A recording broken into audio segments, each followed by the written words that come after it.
пирамидадан миллион көтеріп жатқан сен дейді ғой. Бүкіл ауылға қара бет болдық қой айтқан кезде ше. Достарымызға, Заманбекке жоласаң, енді пирамидаға кіргізіп жібереді, жоламаңдар деген сыбыс кетті ауылда. Пирамидаға кімді тарттың? Енді әке-шешеммен бірге кіріп кеттік қой. Кім түрткі болды? Сол қарыздарды жабам деген мақсатта жаңағыдай пирамидаға кіріп кеттік. Қай жерде ақша бар, сол жерде ақша істеп байым деген нет болды ғой. Кенет дегенде ол, қанша адам ол жерде зарлап қалды ғой. Күнде 2-ақ сағат, 1,5 сағаттан ұйықтап жүрдік қой. Күнсіз маса көбейсеген дейтін шығарсыңдар, Маса болмай қалса саудаларың әсер ете ма?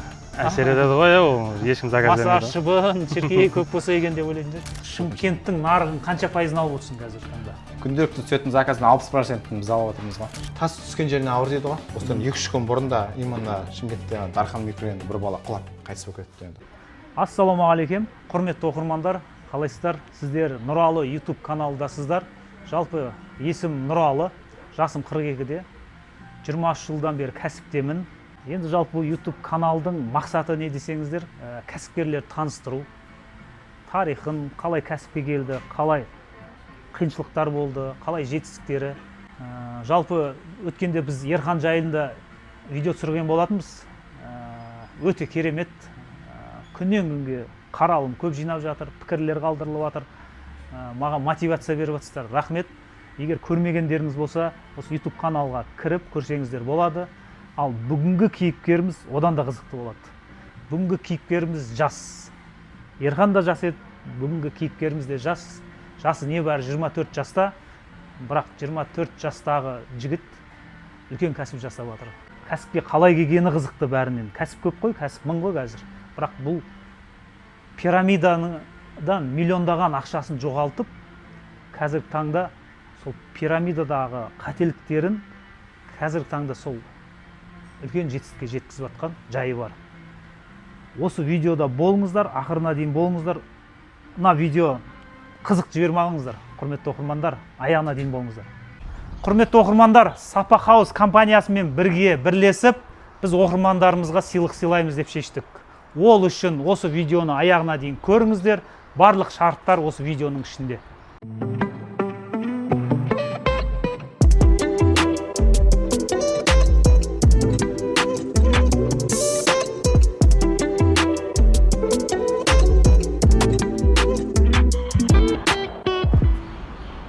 Құрметті оқырмандар, бүгінгі кейіпкерімізге кездесуге келе жатырмыз. Жалпы кейіпкерімізден пирамидаға қалай кірді, қалай қадалды, соны зерттейміз. Қазір таңда қандай кәсіппен айналысып жатыр. Бірге болыңыздар, жүріңіздер. Ассалаумағалейкум. Уағалейкум ассалам. Есімің? Заманбек есімім. Заманбек, жасың нешеде? Жасым 24-те. Заманбек, жалпы пирамидаға келмей жатып, оқырмандарымызға түсінікті қылу үшін неден басталды бұл пирамида? Не түрткі болды бұған кірудің? Енді жас кезде болды, не болса да. Жас кезде не көрмедік. Қызықтың бәрін көрдік. Мектеп оқыдық, мектепті қызылға бітіріп, Казгуге, Қазақстандағы номер 1 университет қой айтқан кезде ше. Соған өз күшіммен грантқа түстім. Грантқа, ешқандай сатып алу емес, кәдімгідей оқып, тепшіп, сол грантқа түстік. Сол жақта оқып жүріп, примерно бір 2 айдай оқыдым ғой. Пирамидадан сияқты үйрендің ба? Жоқ. Пирамида кейін болды. Кейін болды ма? Оған дейінгілер, 2 айдай жақсы оқып жүріп, 2 айдан кейін кәсіп жасайық, жаңа бизнес бастау оқу орталығына бардық. Сол жақта жүріп, жаңағыдай кішігірім кәсіптермен айналыстық. Айтқан кезде сол кезде ақша тауып бастадық қой. Сен Алматыда студент болып жүрсің? Алматыда болып жүріп, Бірінші курссың? Бірінші курс, 17 жастасың, жанып тұрған кезің. Оқуды да сол тастап кеткен. Ақша ұстадың ғой қолға. Қанша ақша ұстадың? Ол кезде біздегі общакта жатқан балалар 16 000 теңге стипендияға өмір сүретін еді. Мен ол кезде бір күнде 30 000, 40 000 теңге ұстайтын едім ше, отқан кезде. Дәмін татқансың ғой сол кезде? Ақша дәмін таттық қой, Одан кейін? Одан кейін оқудан шығып кеткенім себебім де сол болды. Айтқан кезде, не үшін оқимын деген сұрақ болды менде. Қалай сен соны Казгуаны тастап кеттің ба? Казгуды, Қай кезде тастадың? 2 айдан кейін тастап кеттім ғой. Примерно жылдық оқуы бір басқалар қасымдағылар миллион бір бәле теңге төлеп оқитын еді ше. Сен қуасың. Казгуға әрбір ненің арманы қойған, ол екінің бір тұсамайды ғой. Мен де арманым болды. Может, платный түстің ба? Жоқ, грантқа түстік қой. Грантқа түсіп, 2 айдан кейін оқуды тастап кеттің. Оқуды тастап кеттік, Қандай мотивацияға тойдың? бір нәрсеге тойып алғансың ғой сен. Тойдық қой. Ол кезде жалынып тұрған, от болып жанып тұрған кезде. Не түрткі болды оқу тастап кетті? Түрткі андай болды ғой. Жалпы көп ақша табудың жалғыз жолы, адал табудың жалғыз жолы кәсіп жасау болды ғой. Өткен кездеше. Оны кім үйретті оны саған? Ахметбек Нұрсуа ағайымыз болды ғой. Алғашқы ұстазым. Сен сонда студент болып, сол Ахметбек ағайда оқыдың, иә? Оқыдық. Иә, оқуды жақсы нәтижемен аяқтадық. Оқудан шығу себебім де андай болды ғой. Мен диплом не үшін керек? Ақша табу үшін. Ақша қазір тауып жүрсем не үшін керек деген болды ғой. Айтқан кезде ана артта көпір жағы жер керек болды ғой. Ол шешімді қалай бір күнде шешім қабылдадың ба? Оңай болған жоқ енді. Қаншама оқып, жаңағыдай дайындалып, ол грантқа түсіп. Грантқа түсудің алдында ана УБТ тест бар, балл жинау, ол 11 жыл оқып, соған дайындаламыз. Мен өзім есімде әлі. 17 жасымда 3 балл жетпей қалған грантқа. Ол кезде кредит деген нәрсе бар. Кредит, одан кейін грант. Сол кезде 3 балл жетпей қалып, бір ай төсекте жатқан болған. Маған қатты удар болған. Мен неге түсе алмаймын? Ол кезде енді ондай ақылы оқитын ақша жоқ, жағдай жоқ.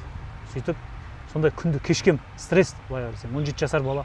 Сен керемет Алматыда жүріп, грантты бағындырып барып, оқуды тастап кету, ол екінің бірінің қолынан келмейді. Одан кейін? Сонымен кәсіпкерлікке алғаш рет келдік. Сол кездерде жаңағыдай 3D сағат хит болған. Соны Қазақстанда хит қылған алғашқы бір өзім болдым. Жаңа күн сайын 30 мың теңге тауып атқан кәсібің қандай еді? Сонда бірінші кәсіпті сол кезде айтсақ бола ма? Сол кезде, иә. Сағат сату, иә? Сағат, иә? Иә.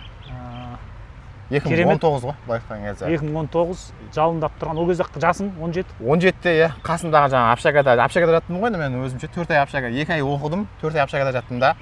Сонымен шығып кеттім. Сол кезде 7 студент баланы қасыма жұмысқа алып алдым. Мына Шымкентте филиалымызды ашып қойдық, сол кезде ашып қойған екенбіз ғой. Қазір есіме түсіп отырмыз. Сол оқып жүргенде ма? Оқып жүрген кезде. 7 жігіт саған жұмыс істеп жатыр. Маған жұмыс. Оларға не бересің? Процент беріп отырдық қой. 1 сағат қойғанға 2000 теңгеден. Барахолка бар. Ол кезде 2100 теңгеден барахолкадан сатып аламыз 1 төгін. Клиенттерге 10 мың, 12 мың теңге қойып береміз. Балдарға 2000 теңге бересің. 2000 теңгені қалтаға ұрасың. Қалтада. Өзіміз мына Шымкентте де 50-ге 50 отырып ашып қойдық. Ақша жүріп, жаңа ақша тауып жатырмыз ол кезде. Не үшін алматылықтар Шымкент жақтырмайды десең, осындай шәрішшіларың бар екен да, иә? Содан кейін енді ақшаны сол кезде ұстап, жаңа бизнес бастауда да куратор болып жүрдік. Ол кезде де қаншама кәсіптерге жаңа маркетолог болдық. Айтқан кезде жаңағы 17 жастан 18 жасқа өтіп, ақшаның дәмін көріп, жаңа адал еңбектің ақша тауып жүрдік қой. Сол кезде шығып кеттім ол айтқан кезде ше. Оқуда, иә. Так, сағат саттың, одан кейін? Сағат саттық, маркетолог болдық. Ол жақта бытовой техникалар барлығын саттық. Маркетинг оқығансың, білім бар. Клиентті қалай табуын білесің жолдарын. Таргет алғашқы жіберіп жатқан кездер ғой. Сол кезде өзімізде таргет толық үйреніп алып, жаңа таргет бар, OLX бар, сарафан бар. Сол каналдарды қолданып, продаж жасап отырдық Құдайға шүкір ол кезде. Бір период болды ғой енді сол бір Алматыда мен өзім. Затты қаяқтан аламын дедіңдер жаңа? Қытай барахолка ғой. Құрметті оқырмандар, менің ең алғашқы кәсібімде сол барахолкадан басталған.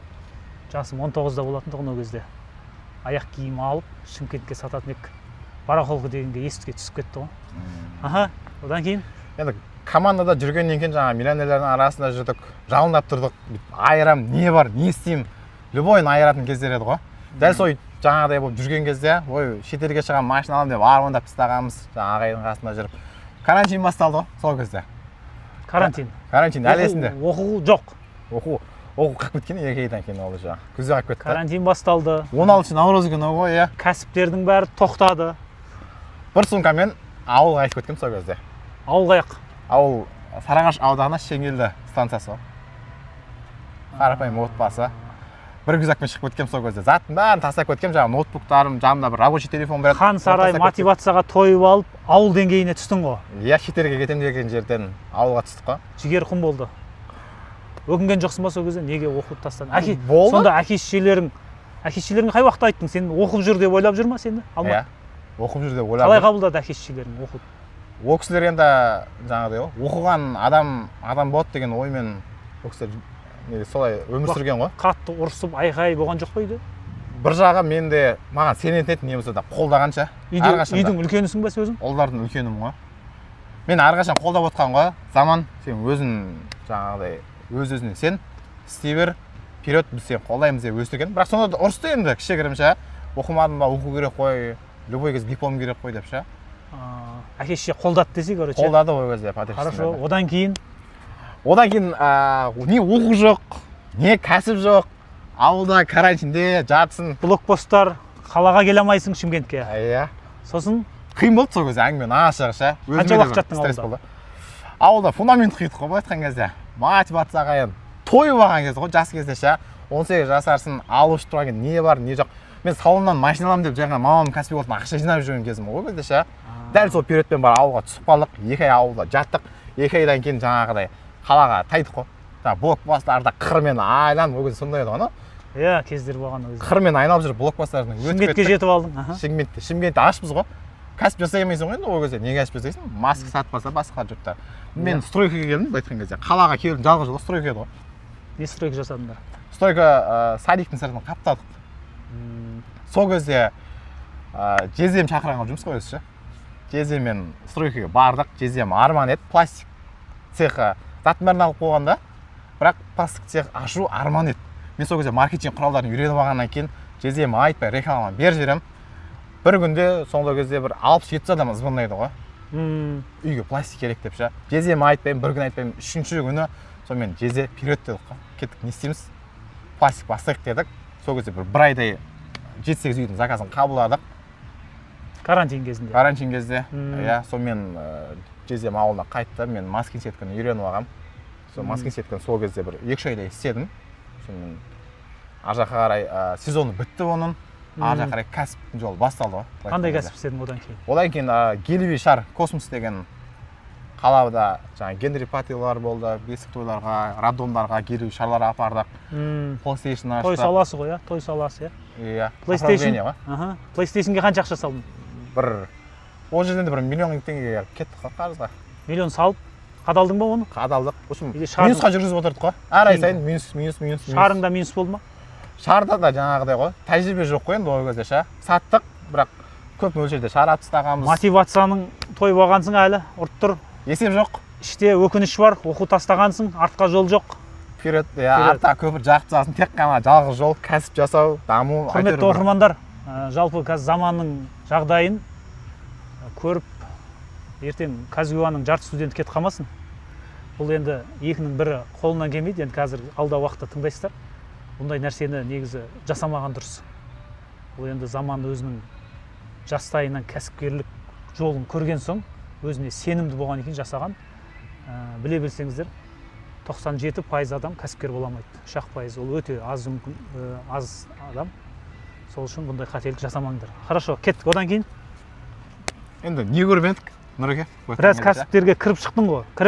Кіресің, жаңа тәжірибең жоқ кезде ақша тастап кетесің. Көп адамның қателігі осы. Бақытын анадан іздейді. Сол аралықта біраз минустар болған шығар. Минус болды. 10 шақты кәсіптен минус болды былай айтқан кезде ше. Ана кәсіпті көрдік, мына кәсіпті көрдік. Бір жылда, ұзағымен бір жылда 10 шақты кәсіпке кіріп шықтың, иә? Кіріп шықтық. Кіргеннің бәрі біріншіден уақыт, сосын адамның энергиясы и қаржылай. Есеп жоқ.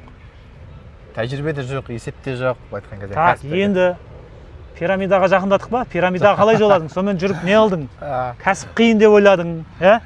Қарызға кірдік қой кәсіпте. Кәсіпке ақша керек, опыт керек. Примерно біреулер шықты ғой. Миллион сасаң, ертесіне миллион аласың деген әңгіме. Жаңа кемпірлерден қыз аласың болды әңгіме ашығы. Ол кезде. Кәсіптер істеп жүріп қарызға кіріп кеткен екен сол бір. Кім предлагать етті бұл пирамиданы? Бір алматылық достарым өздері пирамиданың басында жүріп көтеріп кеткен екен. Есіңде болсам, пирамида басындағылар табыс табады. Айран ішкен тұтылар, шелек жалаған не дейді өзі?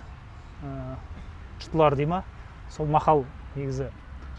Сосын пирамидаға 19 жасар жігітпіз ғой енді ол кезде ше. Кірдің, иә? Иә, кірдік. Адам тартады ол жерде. Адам тартасын. Ақшамен кірдік. Кім қолдады? Өзім әке-шешемді де кіргізіп жібердік. Ол жерге жаңағы классасымды да кіргізіп жібердім. Оқудан шыққанда да әке-шешең қолдады. Пирамидаға да әке-шешең қолдады ма? Иә. Сен енді оны қолдағанда енді әке-шешелер ол бекерден бекер не алмайды ғой. Сенің көңіліңе қарап, қойшы осы заман балам дұрыс істеп жатқан шығар деп ойлаған ниетте ғой, білмейді ғой ол кісілер ауылда. Аха. ол кісілерге рахмет. Әке сосын таныстарың кірді сенің артынан. Кірді. Қанша ақша салдыңдар жалпы? 5 миллион теңге сатсат қой, былай айтқан кезде. Кредитке алып, иә? Кредитке алып, иә, оның процентімен кетті ол. Зардабы қанша болды осы пирамиданың? 8-9 миллион қоса ол. 8-9 миллион минус. Ең андайы мен уақытында алды ол. Сосын пирамидаға келдің, ақша салдың, қанша ақша көрдің? 0 көрмедік. Салдың. Бірден бермей қойды, не қылды?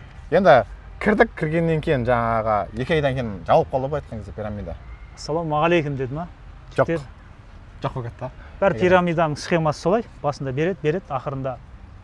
Құрметті оқырмандар, осындай нәрсеге түсіп қалмас үшін еш жерде, оңай жерде нан жоқ.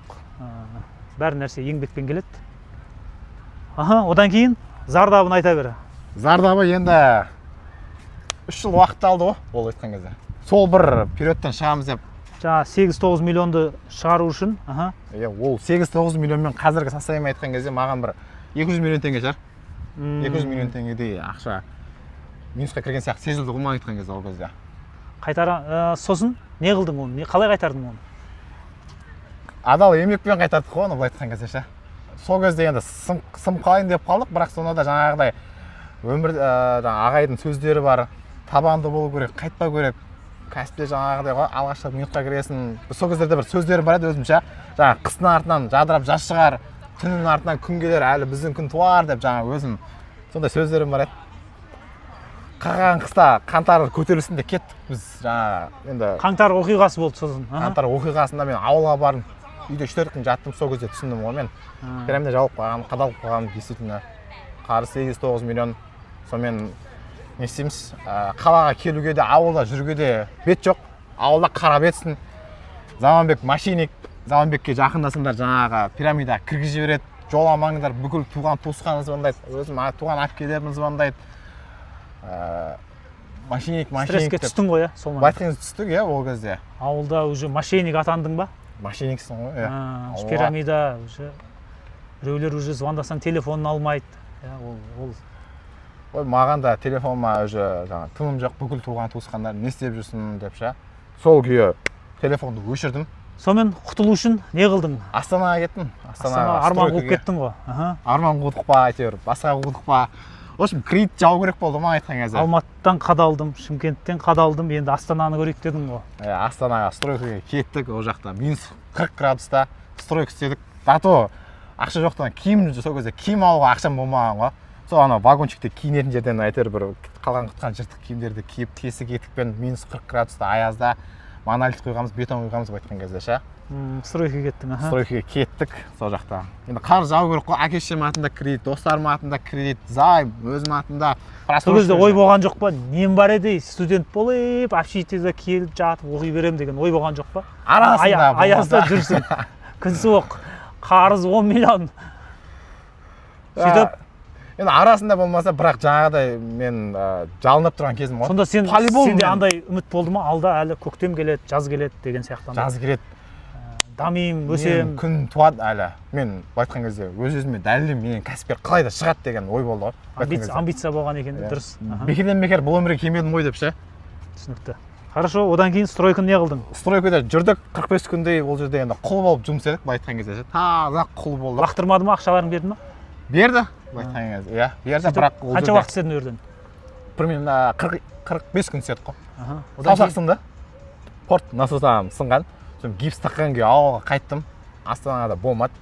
Бірақ енді кредиттер жабылды ғой, сол айдыққа жабылып тұр ғой. Бір айдықын жаптық. Бір айдыққа примерно 500 мың теңгедей кредит, хочешь не хочешь жабу керек. Айына 500 мың құясың кредит, иә? Ол жаңағыдай әке-шешем атында, достарым атында кредит тұр ғой. Өзінікі просрочка кетіп қалған өзі. Черныйдасын. Каспий жоқ. Звондайды күнде коллекторлар. Миды ашытады. Мен телефон өшіріп тастағанмын. Күнде азан сағат 8-де стройға кіресің, 8-де шығасың, 8 бен 8-дің 15-дің аралығында 15 минут мамама звондаймын. Анама. Мамаммен сөйлесем, әкеммен 3 күнде бір сөйлесем, болды. Басқа жерде WhatsApp-қа да кірмеймін, телефонға да қарамаймын. Мазаңды алады. Әркім звондайды ғой, жаңа туған туысқандарым. Заманбек не істеп жүрсің, Заманбек не істеп жүрсің, ана мынау не істеп жүрсің, қайдасың? Достарым да дейді, жоқ болып кеттің ғой, жоқ болып кеттің ғой. Қазір туысқандар звондайды, қарыз сұрап звондайды десең. Қалайға шүкір. Қалайға шүкір. Так. Енді хорошо, стройка түсінікті. Стройканы жаптың. Одан кейін немен айналыстың? Келдік Шымкентке. 3 жерде жұмыс істедік. Паркте біраз қытайлар жүр. негізі біз Қытайлардан біраз нәрсе үйренуіміз керек, құрметті ағайындар. Қытай халқы өте еңбекқор халық.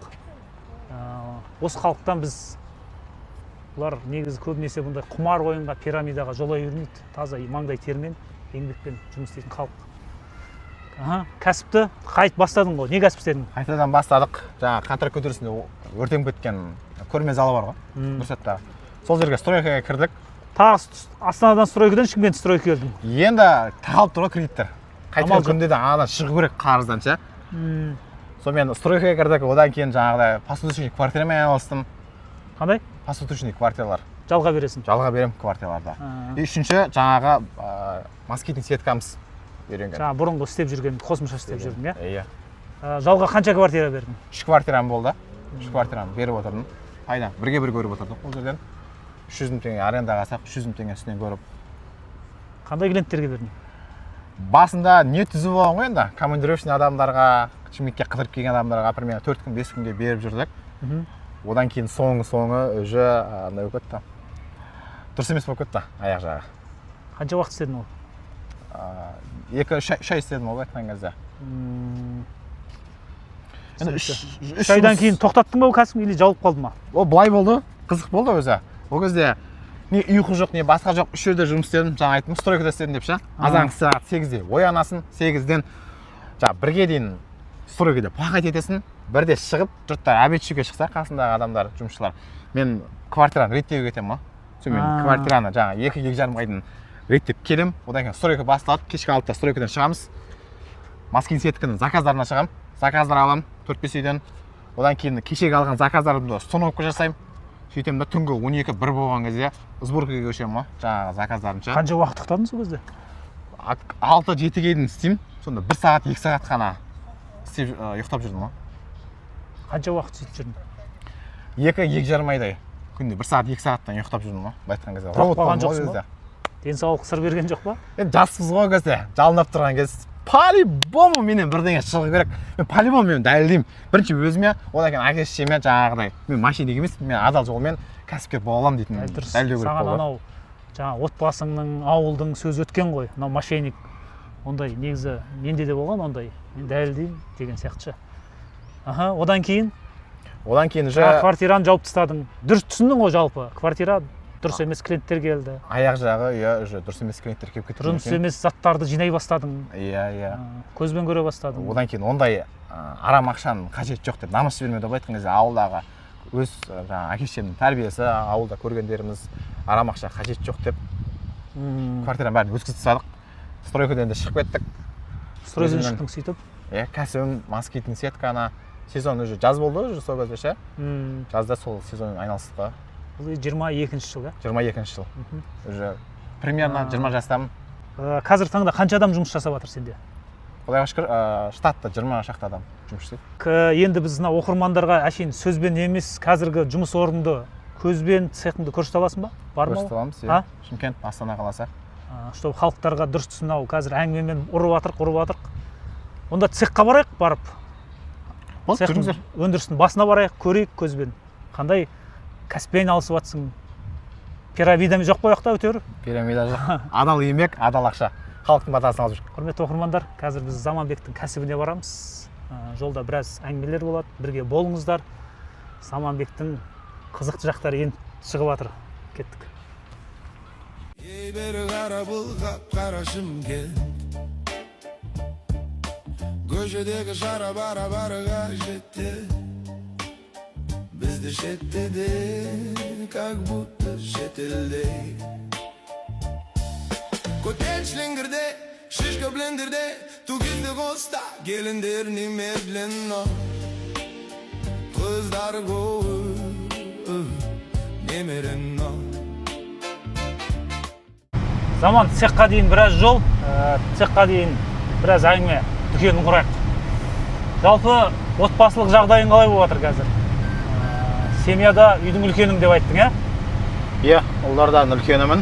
Қарапайым отбасыда ауылдық жерде өскенбіз. Ауылың аты? Шеңгелді елді мекені станция. Ауыл, ә? Иә. Қазір таңда әке-шешеңмен тұрып жатсың ба? Әке-шешем ауылда, өзім бала-шағамен қалада тұрам. Үйленгенсің, қай жылы үйлендің? 22 жасымда үйленгенмін сол. Бір бала шағам бар. Сен бәрін ерте бастап жүр екенсің, иә? Құдайға шүкір. Құрметті оқырмандар, заманмен біз бірге екеуміз бір бизнес ортадамыз. Алтын сандық деген бизнес ортасы бар. Сол жерде заман ең кішкентайлардың бірі. Ол жерде ең үлкені мен десем де болады. 40 шақты кәсіпкерлер. Жалпы ортамыз, ниетіміз, ойлау қабілетіміздің бәрі бір деңгейде. Бұндай кәсіпкерлер ортасы кәсіпкерлерге бірден бір керекті жер. Кәсіпте жетістікке өзіңіз жеттім деп есептейсің ба өзіңді? Сол жетістікке жету жолында келе жатырмын деп ойлаймын өз басым. Әлі былай толық жеттім деп ойламайсың, иә? Енді алда Құдай қаласа, Алла нәсіп етсе, бағындырар бересі көп. Заман енді жасырын болмаса, жаңа компанияның аты қандай дедің? Сапа Хаус. Сапа Хаус компанияның бір жылдық товар обороты қанша? Бір жылдық айналымың? 300 миллион. 300 миллионның шамасы, жылына, иә? Шамасы, иә. Керемет, жақсы. 300 миллионды қазір сонда шамамен 25 миллион айына істеп жатсыздар, иә? Сендерде сезонный жұмыс па, әлде жыл 12 ай жұмыстар ма? Сезонный жұмыс қой. Жылына 10 ай жұмыс істейміз. 10 ай, иә? 10 ай. Қыста не істейсіңдер? Қыста маса жоқ. Бізде Сетка қажет жоқ болады. екінші фирмамыздың аты Береке групп. Сол жақта жұмыс жасалынады. Терезе, услуга, қызмет көрсету, терезені жөндейміз. Сынса, суық күресе, сол мәселелер шешеміз. Былай айтқан кезде халықтың батасын алып, елімізге жылулық сыйлаймыз ғой.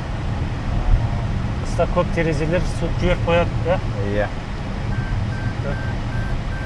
Құрметті оқырмандар, қазір біз заманның өндірісіне бара жатырмыз. Осы жерге дейін көрген болсаңыздар, пікір қалдырыңыздар, тіркеліңіздер, лайк басыңыздар, бірге болыңыздар. Қызықтардың бәрі алда. Заман наума Сапа Хаус? Иә, цехымыз осы. Осы жерде жұмыс жасаймыз.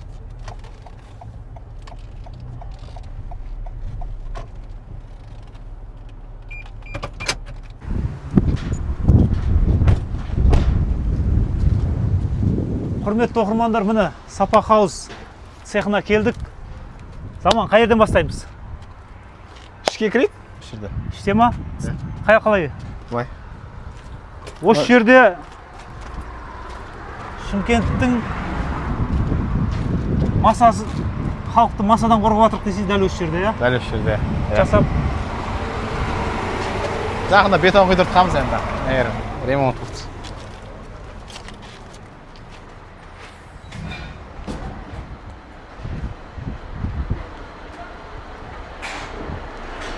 Мына жерде материалдарымыз сақталып тұрады. Мынау қоймалар ғой, иә? Қойма ғой. Таныстырып жіберсең енді материалдарды. Бұл жаңағы турецкий материалдар. Мына есіктің сырттары ма? Жаңа есіктің, иә, сурекс деп аталынады. Мыналар рамалары 3 түрлі цветімен. Осы жерде сақталады. Бір айдай кететін материалдарымыз запасы ұстап отырамыз. Мына жақта не? Тура дәл солай. Цветтермен бөлінген, иә. Складқа өзің көбірек қылып алып қойғансың ғой, күнделікті. Иә. Осы пайдаланған екен шикізат есебі ғой, иә? Қай ел шығарады бұны? Турецкий. Турциядан келе ма? Иә. Мыналар? Бұлар терезелерге москитный сетка және де бала қауіпсіздігі үшін решеткалар. Бұл да запаспен жиналады. Камера бар ғой бұл жерде? Иә, цехта камераларымыз бар. Ұрлық, бәр қауіпсіздік қаралған болыңдар? Қаралған, иә, басымызға тиіп уже. Цех балдар қай жақта жұмыс жасайды? Мына іште жұмыс істейді. Қазір уже әркім өз жұмысын жасап жатыр, заказдар алынып жатыр, соңғылар жасалынып жатыр.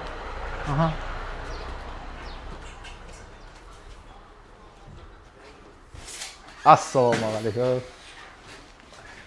Қалың әке? Уағалейкум ассалам. Алейкум ассалам. Ассалаумағалейкум. Сапа Хаус. Не үшін Сапа Хаус аты? Мынау ғой, компанияның аты? Иә, мына сценада тұр Сапа Хаус. Не үшін Сапа Хаус деп қойылды? Мына жердегі де жаңа бала қауіпсіздігі бірінші орында. Қауіпсіздік, сапа, тыныштық біз сыйлаймыз. айтқан кезде сапалы үй ғой. Алдағы уақытта үйге қажетті нәрселерді біздің бір артықшылығымыз тоқтамаймыз ғой. Қосып отырамыз, ақырында сапалы үй жасау. Осы жерде жалпы 18 адам жұмыс жасайды, жалпы осы компанияда, әрқайсысы установкада, біреулер осы цехта. Бізде енді Астана қаласы, Шымкент қаласында вообще қосқанда 18-20 адам. Шымкенттің нарығын қанша пайызын алып отырсың қазір таңда? Күнделікті түсетін заказдың 60%-ін біз алып отырмыз ғой. Шымкентте, Иә. ол деген сөз өте үлкен, керемет деген сөз. Шымкентте номер бірінші деп айта аласың. Иә, Шымкент қаласында номер бірінші. Енді 7 жылдық опыт, тәжірибе. Аллаға шүкір. Керемет. Жалпы осы жерде келеді, шикізаттарды алады, балдар құрастырылады. Жалпы процесс қалай болады? Бірінші клиенттің үйіне барасыңдар ма, клиент размерін айта ма? Біз барамыз, яғни міндетті түрде бару керек оған, иә? Иә. Адресін қалдырса жеткілікті, біз образецтермен біздің замерщиктер барады. Ал егер бармай, клиент звондап 4-3, 2-3 деп айтып, ондай тура шықпай ма ол қабылданбайды ол? Қабылданбайды, иә. Біз барып нақты өлшемін алуымыз Клиент керек. біраққа ақша төлемейді, иә? Егер тура келмей қалса, ол күйесіңдер оны, дұрыс па? Иә. Сол үшін нақты өздерін өлшеп, орнатып, сосын барып бізге ақшасын төлеп. андай нелер бола ма? Клиент тапсырыс берді, сендер апардыңдар, үйінде жоқ, ақшасын бермей қояды, или орнатып алып ақша жоқ деп тұратын клиенттер болды ма? Енді арасында ғана біз енді сапалы дүние жасаған екен, халықтың батасын алып жүргеннен кейін 99%-ке. Осы жылдыққа былай айтсақ болады. Біз осы соңғы 4-5 айдың ішінде 2 заказымыз ғана отчет бітпей алды. Ол бізде жүйе жұмыс жасайды. 2-ақ үй. 1000-нан 1 десе ол жағдай, иә? 1000-нан 1, даже 2000-нан 1. Керемет. Замерді қабылдадың, одан кейін түскен заказ бізде цехқа түсетін болады. Дәл осы цехта размер бойынша құрастырылады. Одан кейін дайын болғаннан кейін уже установкаға апарады. Әркім өзінің жұмысына жауап береді ғой. Егер замер дұрыс алынбаса, мияқтағы замерщик оны сол размерде істесе, міндетті түрде клиентке апарды, тура келмей қалды. Кім кінәлі? Бұл жерде замерщик кінәлі. Біз клиентке ешқандай проблемасыз бастан толығымен өзіміз жасап беретін боламыз. Әркім өзіне жауапты ғой, иә? Егер дұрыс істемесе, мына жердегі цехтағы балдар кінәлі деген сияқты, иә? Бағаны кім келседі? Бізде қазіргі таңда енді бір бағаны алғанбыз, жеңілдік береміз. Айтқан кезде біздің де бір артықшылығымыз сол объем и жеңілдікпен жұмыс жасаймыз, сапалы дүниелерді клиенттерімізге қолжетімді бағада жұмыс жасап беретін боламыз. Жалпы дайын өнім мыналар, иә? Мен мұны бүгін жасалыну керек, примерно 15 үйдей осы жерде тұр. Мынау уже дайын, иә? Дайыны, иә. Дәл осыны 4 жүріп. Дәл осы размер қаншада қанша мұнан? 90-ға 2 метр қой, енді стандарт қой. Размер қанша? Осыны клиентке қаншаға сатып жатсыңдар осыны? Орнатып беріп жатсыңдар? Негізінде баста 25-60 мың теңгеден жасағанбыз. Қазіргі таңда 35 мың теңгеге жеңілдікпен жасап беріп жатырмыз.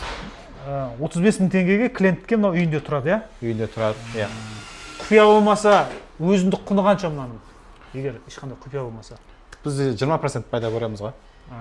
Демек 35 мыңнан 7 мың теңге көресіңдер. 7 мың теңге көреміз, иә. Бүкіл балдардың расходын яған кезде, иә?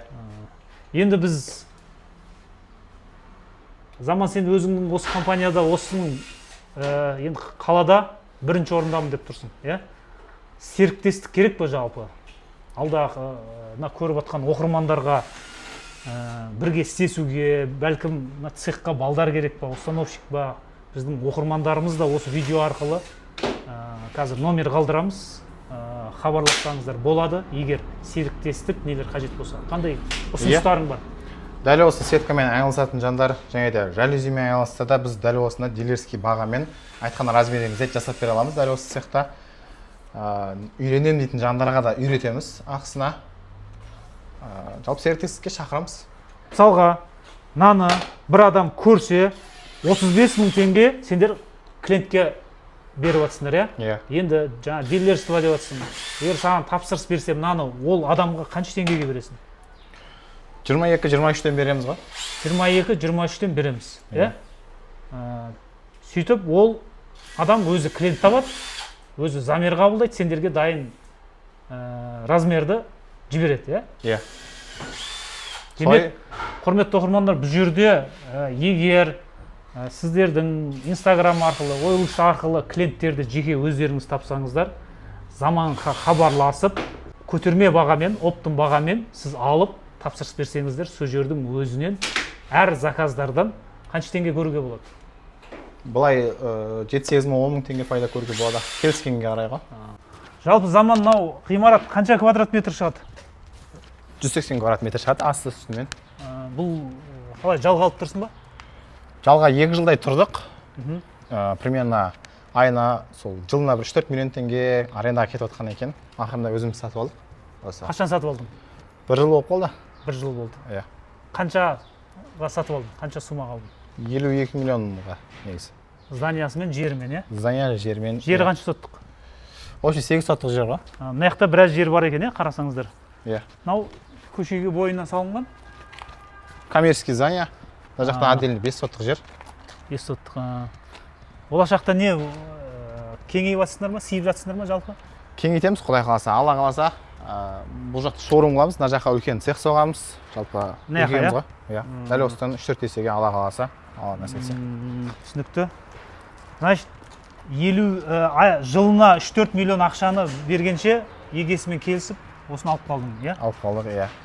Негізі кәсіпте ең жақсы капитал дейміз ба, ол недвижимость болып есептеледі. Алдың, өзіңдікі, ешкімге аренда төлемейсің, любой жағдайда банкқа кепілдікке қойып ақша аласың деген сияқты сата аласың.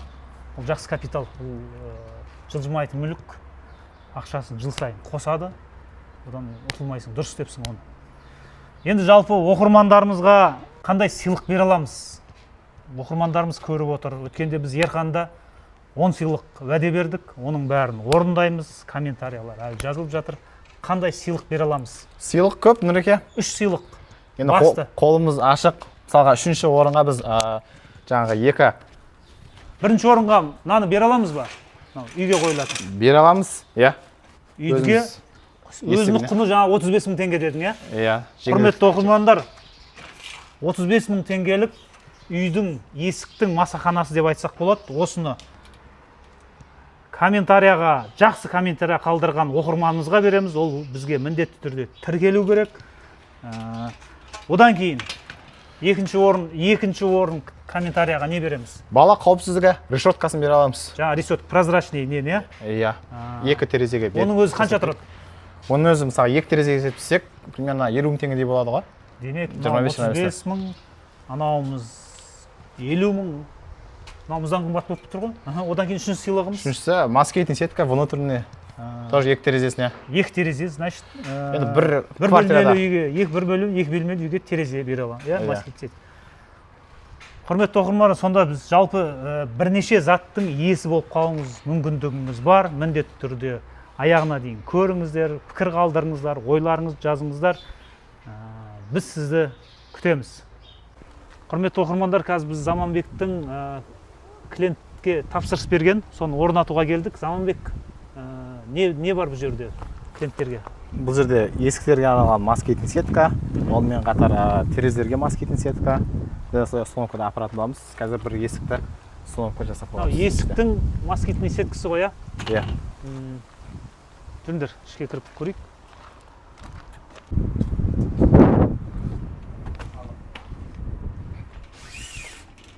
Бұл есіктерден алған москитный сетка, турецкий качествода, гарантиясымен бірге. Шыбын, шіркей, шаң, тозан барлығынан қорғайтын болады. Ауа өте ме одан? Ауа өтеді. Қанша пайызға өтеді? Таза ауа өтеді, шаң өтпейтін болады. Шаң примерно 70-80%-ке өтпейтін болады. Маса кірмейді, иә? Иә, маса, шыбын, шіркей. Кейде анау үй қайнап кетеді, күн ыстықта есік жауып қоямыз, есікті ашсақ маса кіреді, соған жақсы екен мынау. Иә, қолданғанға өте ыңғайлы. Қыста шешіп қойып, жинап жүрмейсіз, мына жаққа дейін сүріп қоя саласыз, болды. Дәл осы жерде осылай тұра береді. Нарықта шыққанына қанша болды бұның? Бұрын жоқ еді ғой бұндай нәрсе? Иә, соңғы 5 жылдықта шықты ғой. Дәл осында. Есіктің москитный сеткасы деп айтсақ болады, иә бұны? Иә. Шымкентке осында біз өзіміз хит қылдық. Хитмен қылдық. Қараңыз, қолданған өте ыңғайлы. Бір үйдікі ма? Екі үйдікі ма? Иә, бір үйдікі. Әрбір есікке жеке-жеке размері алып, жеке-жеке индивидуальный жасайтын боламыз цехта. Бір үйге орнату қанша уақытта алады? 5-10 минут уақыт алады. Дайын нәрсені апарып установка жасап беретін боламыз. 5-10 минуттағы уақыт ала ма? Иә. Мен тапсырыс беремін маған, құдай қаласа. Болды. Маған керек назат. Так, есімің кім болады? Мұхаммед Али болады. Мұхаммед Али? Боксер екенсің ғой, иә? Сен осы Сапа хаузда қанша болды жұмыс жасап жатқаныңа? 4 жылдай болды. 4 жылдай? Қалай ақшаңды уақытысында беріп жатыр ма? Иә, уақытылы берді, кешіктірмей. 4 жыл жұмыс істеу деген, егер ақшаң дұрыс төленмесе, жарты күн жұмыс істейсің, түстен кейін қоян суретін сақ кетесің ғой, значит, хозяиндарын дұрыс беріп жатыр екен. Иә, құдайға шүкір. Бір үйдің материалдары ғой, осы машинаға салып аласыңдар. Мына қазір 2 үйдің материалы бар. Нұрсат районға барамыз. Енді бір үйге шамамен қанша уақыт кетеді орнату үшін? Если москитный сетка болса, бір үйге сол 5-10 минут кетеді ғой үшін. Бұл ыңғайлы да, іштен кигізіп кете саласың да, сырттағыдай бұрынғыдай не жоқ. Ал ана есіктерге ше? Есіктерге 2-3 минут кетеді ғой үшін. 2-3 минут? Иә, 2-3 минут кетеді. 4 жыл жұмыс жасап жатырмын дедің, иә? Иә. Ұнай ма өзіңе жұмыс? Ұнайды. Сендер негізі көбінесе анау күн ұса маса көбейсеген дейтін шығарсыңдар, иә? Маса болмай қалса саудаларың әсер ете ма? Әсер етеді ғой, ол ешкім заказ бермейді. Маса шыбын, шіркей көп болса екен деп ойлайтын шығар. Керемет, жалпы негізі әр кәсіптің халыққа пайдалы болған кезде кәсіп жүреді. Егер халыққа пайдасы жоқ нәрсе істесең, ол жүрмейді ол. Біреуді алдауы мүмкін, екеуді алдауы мүмкін. Тұрақты, жылда жаз келеді, жылда қыс келеді. Мынау шыбын, шіркей, вообще таза ойға кіреді. Керемет, жігіттер жақсы кәсіппен айналысып жатыр, халыққа пайдасы ұзағынан болсын. Құрметті оқырмандар, қазір біраз балдар түскі аста, біраз балдар демалып жатыр, біраз балдар заказда екен. Есімің? Мейіржан. Мейіржан, Нұралы болады есім. Қанша уақыт болды осы Сапа хаузда істеп жатқаныңа? 1,5-2 жыл болды. 1,5-2 жыл, иә? Қызметің? Сборка осы құрастырамын, Жинайсың ба? прессе, решетка, иә. Тапсырысқа шықпайсың ғой клиенттерге? Жоқ, тек осы сборкадамын сияқтамын. Негізі кейбір жігіттер осындай бір жерде істеген жұмыс жақсы көреді де, кейбір жігіттер мынандай жерде ішіп пысып кетеді. Че-то адамдармен сөйлесу керек та. Мен өзім сондай болғам, бір жерде ішіп пысып кететін тұғын. Сол сияқты өзіңе ұнайды осы жұмыс, иә? Иә. Бұл қалай беруде сендер? Айлық па, или істегендеріңе аласыңдар ма? Істегенге қарай аламыз ғой. Заказға байланысты, Заказға процент бар, байланысты, иә? иә. Табыс қалай? Қанша айына? Құдайға шүкір. Жетеді десе, иә? Жұмыс беруші жақтан не болып қалған жоқ па? Клиент болмай қалып, отырып қалу? Жоқ, бәрін қарастырып отыр ғой басы. Жоғардағылар. Жоғардағылар қызметкерлерін ойласа, ол дұрыс кәсіпкер болып есептеледі. Ал егер қатон қарағайда, хан тәңірде бүйтіп қыдырып жүре беретін болса, ол ойнап айтамын. Жалпы өзіңе ұнайды ғой, иә? Ұнайды. Күнде енді бұл негізі компанияны компания қылатын осындай қызметкерлер заман бір күнде осы компанияны құрған жоқ, өзі уақытысында істеді, осыны біледі, қалай мына жіп қалай құралатына дейін. Мынаның бәрін қараңыздар. Мынаның бәрін жігіттер орнатып, енді осы саладан шыққаннан кейін жігіттерге не беріп, бұл енді бір дамыған түрі. Керемет, жалпы шағын не жерде бір 100 квадраттық жер, мындай біраз қаланың 60%-ын қамтамасыз етіліп жүр, особенно заводта емес. Оқырмандарға айтарым, егер істеймін деген адамға 3-3 метрде жеткілікті, істеймін деген адамға. Ақша керек, бәр жерде білім керек, фокус керек, внимание керек деген сияқты. Алда да Құдай қаласа осы компанияда өсе бер. Мейіржан дедің ба есімі? Иә, Мейіржан. Үлкен жетістіктер жете бер, начальник бол, бастық бол. Құдай қаласа заманмен бірге дами бер. Құрметті оқырмандар, пирамидадан миллионер болам деген кәсіпкер Аллаға шүкір миллионер болып жатыр, бірақ терезе саласында заман өзің болашаққа жалпы пирамида жөнінде ойыңды айтып жүр. Енді оңай ақшаға қызықпаңыздар, былай айтқан кезде адал еңбекпен халықтың батасын алып, біреуге қалай көмектесем деген оймен сіздер қызмет етсеңіздер, Алла қаласа, Алла нәсіп етсе барлығы жақсы болады. Алла қаласа план көп, жаңағыда айтады ғой, 40-та қамал алу үшін 30-да орда бұзу керек дейді. Аллаға шүкір жасымыз енді 24-те, Алла қаласа 6 жыл бар. 6 жылда Құдай қаласа Сапа хаусты бүкіл Қазақстаннан ашамыз.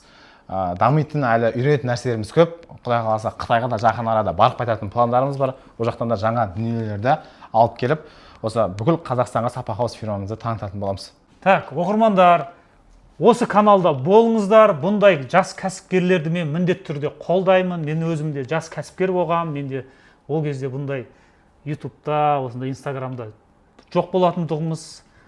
Алдағы бұл екінші видеомыз. Алда бұндай видеолардың саны өте көп болады. Біз санына қарамай сапасына да мән береміз. Мен бір жасанды кәсіпкерлерге бармайын, бұндай кәсіпкерлерді көріп жүрмін. Бірге ортада жүрік, бизнес ортада. Егер бұндай айналым жасамаса, оның шығынына да былай қарап тұрсаң төтеп бере алмайтын еді. Бірге болыңыздар, дамиық. Мына пирамида жөнінде бір қысқа тағы айтып кетейін. Еш жерде батпан құйрық жоқ, оңай нәрсе жоқ. Бәрі маңдай термен, бәрі еңбекпен, күшпен келеді. Тез байып кетем дегенді мидан алып тастаңыздар. Оның зардабын заман інім көрді. Не істейміз? Тек қана алға, әр қазағым бай болу керек.